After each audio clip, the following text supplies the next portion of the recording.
Hi friends, welcome back. इस video में हम जेंगो प्रोजेक्ट सेटअप करेंगे और लर्न करेंगे Django project directory structure and files के बारे में। तो चलिए शुरू करते हैं। तो सबसे पहले मैं जेंगो को इंस्टॉल करता हूँ। जेंगो इंस्टॉल करने के लिए नॉर्मल सी एक कमांड है पिप के थ्रू जो हम इंस्टॉल करेंगे जेंगो। ठीक है, तो मैंने जेंगो ऑलरेडी इंस्टॉल किया हुआ है इसलिए रिक्वायरमेंट ऑलरेडी सेटिस्फाइड बता रहा है। तो जेंगो सेटअप करते हैं। तो जेंगो प्रोजेक्ट सेटअप करने के लिए जेंगो एडमिन एक कमांड यूज होती है। ठीक है, और इसमें मुझे लिखना है स्टार्ट प्रोजेक्ट और इस प्रोजेक्ट का मैं कोई भी नाम दे सकता हूं, जैसे कि मैं दे देता हूं माई प्रोजेक्ट। आप लोग देखोगे कि मैंने जैसे ही ये कमांड चलाई मेरे को एक फोल्डर यहाँ पर बन गया है। इस फोल्डर के अंदर एक manage.py फाइल है और इसके अंदर एक और फोल्डर है, वो सेम नाम का होगा जिस नाम का आपने प्रोजेक्ट बनाया है। और उस प्रोजेक्ट के अंदर इस asgi.py, settings.py, urls.py, wsgi.py ये फाइल्स हैं। इसके बारे में अभी हम बात करेंगे, ये क्या फाइल है, इनके अंदर क्या डेटा होता है, वो अभी हम सारी चीजें देखेंगे। ठीक है, तो अभी हमने जेंगो प्रोजेक्ट सेटअप कर लिया है। तो चलो अभी, क्योंकि मैंने अभी जेंगो इंस्टॉल किया था, इसका वर्जन चेक करते हैं। तो वर्जन चेक करने के लिए एक दो कमांड है, जैसे कि आप देख सकते हो पे फ्रीज एक कमांड है। ठीक है, इसके अंदर जो भी मॉड्यूल आप लोगों ने इंस्टॉल किए होंगे वो आ जाएंगे। तो जेंगो 4.1.4 दिखा रहा है जो कि अभी लेटेस्ट है। एक और कमांड है पाइथन -m जेंगो -वर्जन। इसके थ्रू भी आप डायरेक्ट जेंगो का वर्जन चेक कर सकते हैं। ठीक है, डायरेक्टरी स्ट्रक्चर की बात करते हैं। डायरेक्टरी स्ट्रक्चर में एक manage.py है। manage.py जो है एक command line, sorry not command line but एक कमांड यूटिलिटी फाइल है। इसके थ्रू हम बहुत सारी कमांड चलाते हैं, जैसे कि मैं आपको दिखाना चाहता हूँ। Python, if I would go inside this folder cd my project, यहाँ पर आपको ये manage.py फाइल मिलेगी। अगर मैं इसको ऐसे करूं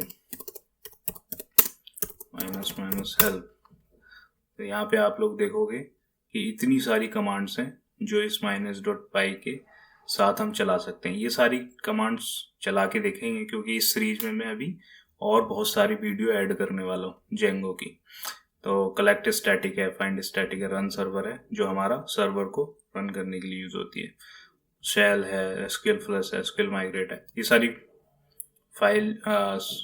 सारी कमांड्स अभी हम देखेंगे। इसके बाद इस प्रोजेक्ट के अंदर ये एक नया फोल्डर बनता है सेम नेम का।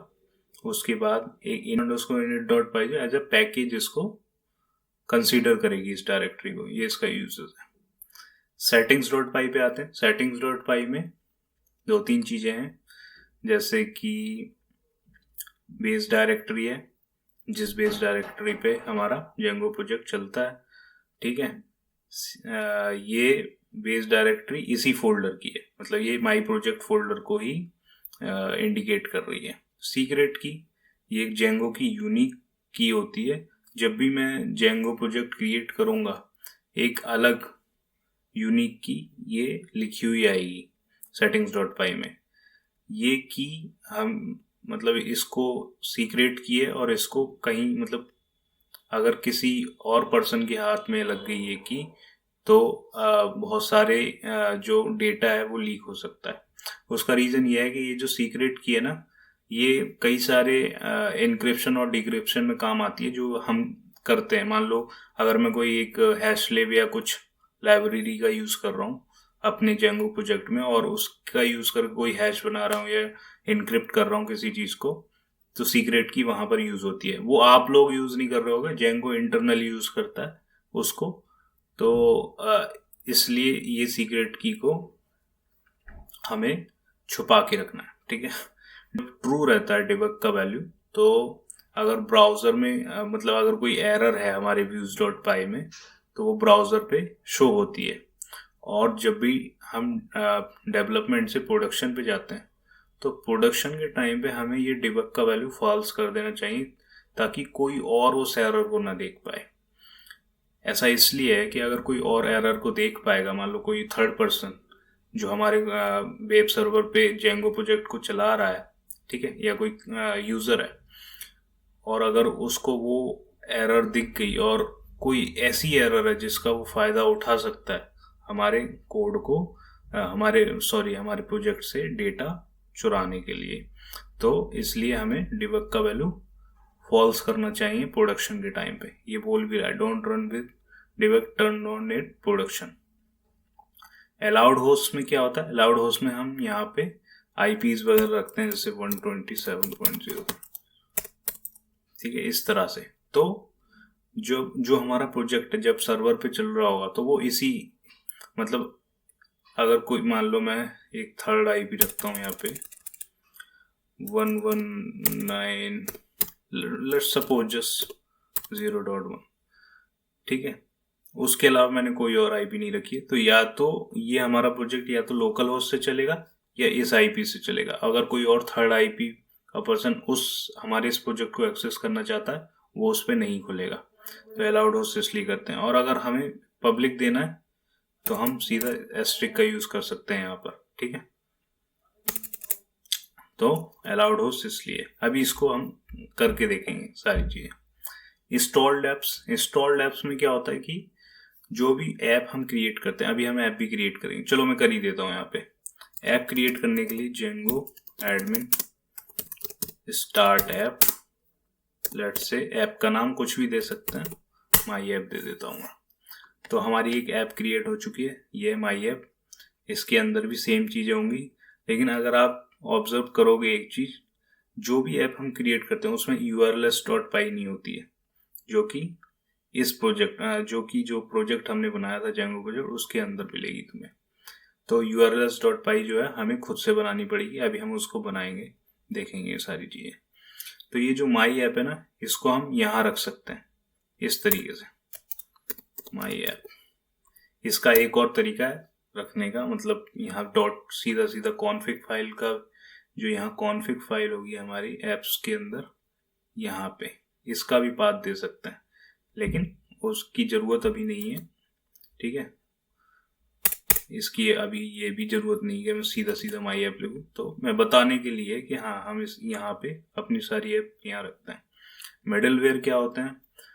तो समझ लो कि ये हमारा जो रिक्वेस्ट है, HTTP रिक्वेस्ट जब जाएगी और HTTP रिस्पॉन्स जब आएगा, उनके बीच की कहानी है, तो वो आगे देखेंगे। अभी के लिए बस इतना है कि हाँ ये चीज़ें हैं settings.py में। टेम्पलेट्स के अंदर हम अपना फ्रंट एंड की डायरेक्टरी को यहाँ मेंशन कर सकते हैं। जैसे मैं अगर यहाँ लिख दूँ टेम्पलेट्स, ठीक है, तो ये बोल रहा है कि टेम्पलेट्स करके फोल्डर बनाना पड़ेगा अभी हम लोगों को अपने प्रोजेक्ट में, और उसके अंदर हम सारी HTML फाइल्स वगैरह लिखेंगे जो कि रेंडर करने के काम आएंगी, ठीक है। अभी के लिए हटा देता हूँ। WSGI एप्लीकेशन क्या होती है?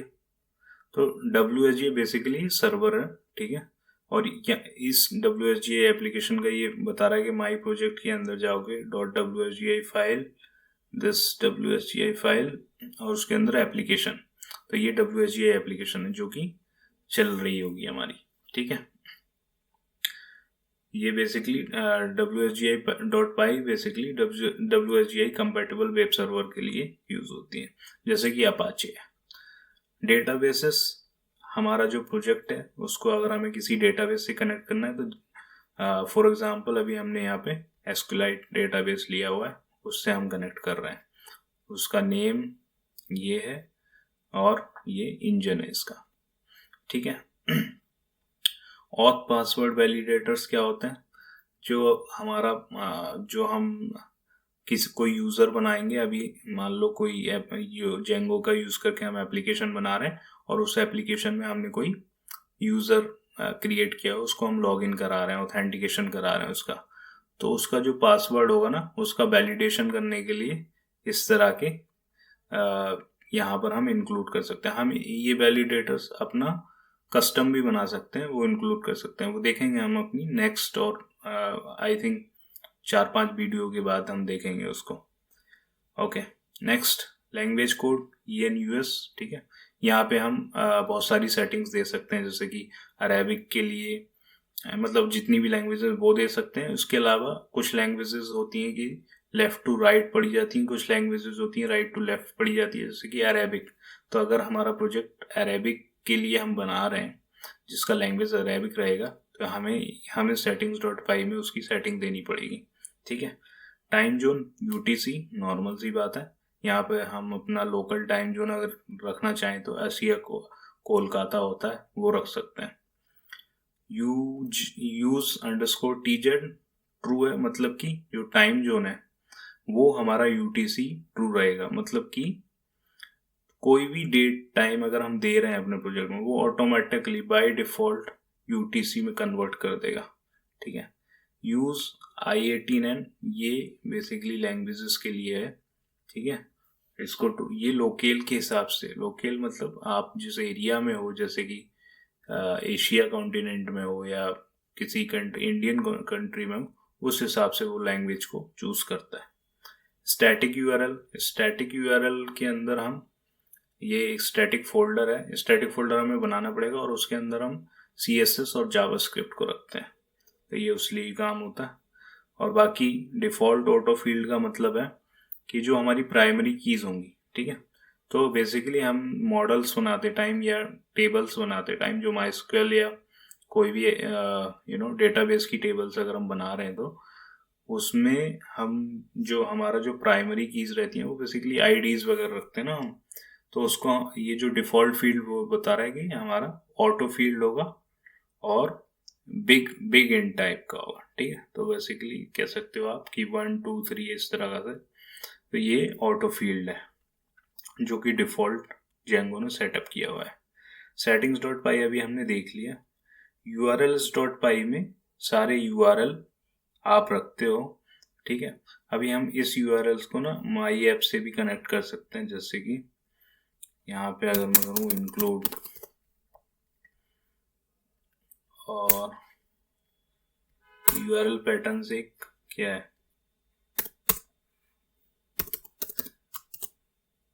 लिस्ट है, और इसमें मान लो मैं दे देता हूँ माई ऐप, ठीक है। मैं इंक्लूड करता हूँ myapp.urls, ओके। जैसा कि मैंने कहा था कि इस माई ऐप में तो urls.py है नहीं, तो मुझे इसमें एक urls.py बनानी पड़ेगी, ठीक है। और मुझे क्या करना है, मुझे बस यहाँ से ये कॉपी करके इधर उठाना है, इंक्लूड की यहाँ ज़रूरत नहीं पड़ेगी, और सेम ये लिस्ट बनानी है जिसका नाम है URLs पैटर्न, ठीक है। अब ये क्या, यहाँ पे ना इस ऐप का URLs डिफाइन कर सकते हो आप, पाथ। और URLs कहाँ जाती हैं, किसी व्यूज में जाती है, मतलब जहाँ दिखाना है आपको। तो views.index कर देता हूँ, name is equal to, name क्या है, नेम वो डिस्कस करेंगे अभी। और views from dot import views, dot क्या है यहाँ पे, मतलब सेम डायरेक्टरी से उठा रहा है। सेम डायरेक्टरी मतलब इसी डायरेक्टरी माई ऐप डायरेक्टरी से ही मैं व्यूज को उठा रहा हूँ, ये फाइल को, ठीक है। तो ये डॉट इसलिए दिखा रहा है। views.py में मुझे एक जेंगो और http import http response definition index request return http response, let's say hi, okay, so now we are fine। हमने यहाँ पे माई ऐप का, अब ये क्या करेगा, देखो हमारा बेस प्रोजेक्ट है ये माई प्रोजेक्ट के अंदर urls.py सबसे पहले यहाँ चेक करेगा। अगर मैं चलो पहले मैं इस प्रोजेक्ट को चला ही देता हूँ। चलाने के लिए क्या करना है, manage.py run server, ठीक है। देखो ये अगर आप सिर्फ रन सर्वर चलोगे तो ये इस बाय डिफॉल्ट इसकी ये URL है, यहाँ पे ये चल जाएगा। चला देता हूँ, कंट्रोल्स, ओके।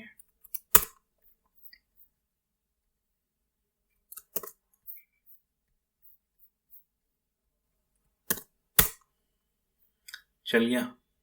अभी ये बोल रहा है कि आपने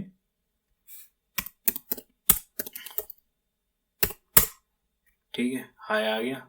देखो ये माई ऐप मैंने ये यूआरएल में लिखी है, तो ये क्या करेगा, ये सबसे पहले बेस प्रोजेक्ट माई प्रोजेक्ट के अंदर माई ऐप में जाएगा। माई ऐप पे देखेगा ओके मुझे कहाँ जाना है, माई ऐप मतलब कि माई ऐप डॉट यूआरएल्स में जाना है, मतलब मुझे इस ऐप के अंदर यूआरएल्स में जाना है। अब यहाँ पे माई ऐप के बाद मुझे इस यूआरएल में कुछ मिला नहीं, माई ऐप के बाद कुछ नहीं मिला ना, तो वो सीधा इसको पकड़ लेगा, इस वाले पाथ को, और व्यूज डॉट इंडेक्स में चला जाएगा। व्यूज डॉट इंडेक्स में क्या है, हाई है। तो इस तरीके से रिक्वेस्ट ट्रेवल करती है, ठीक है, ओके। अभी हमने क्या किया था, अभी हमने पाइथन मैनेज डॉट पाई रन सर्वर किया था, है ना।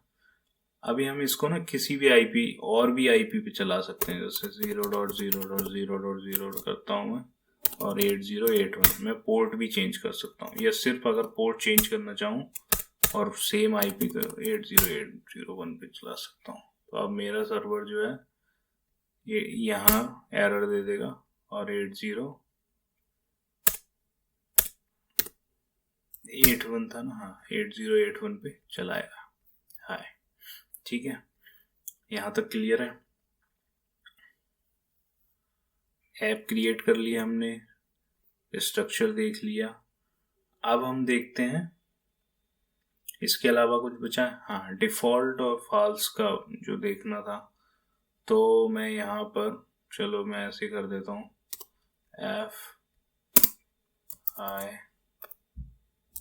fi1y0, ठीक है।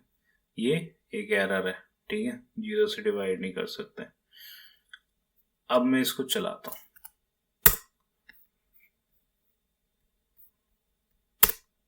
देखो ये पूरा बता रहा है 0 डिवीजन एरर, इस तरीके से ना। क्यों बता रहा है, क्योंकि हमने अपनी सेटिंग्स में debug is equal to false true कर रखा है, ठीक है। अब मैं इसको ना फॉल्स करता हूँ, ठीक है, फॉल्स कर दिया। अब देखो, अब मैं इसको फिर से चलाता हूँ, ये क्या बोल रहा है, ये बोल रहा है ओके। मैं ओके, एक चीज़ और बता देता हूँ, अगर आप डिबग फॉल्स करते हो ना, आपको अलाउड होस्ट में आईपी देनी पड़ती है, एक आईपी देनी ही देनी है। अब मैं चलाता हूँ, अब ये सीधा सीधा सर्वर एरर 500 दे रहा है, ठीक है। अब ये मुझे लॉग्स नहीं बता रहा ब्राउज़र पे, तो इसलिए डिबग को हमें फॉल्स करना चाहिए जब हम प्रोडक्शन में हों, okay. So I think we have covered, I mean, all the things related to setting up the project. So for now, bye bye. Thanks guys for watching. Keep supporting me. Thank you.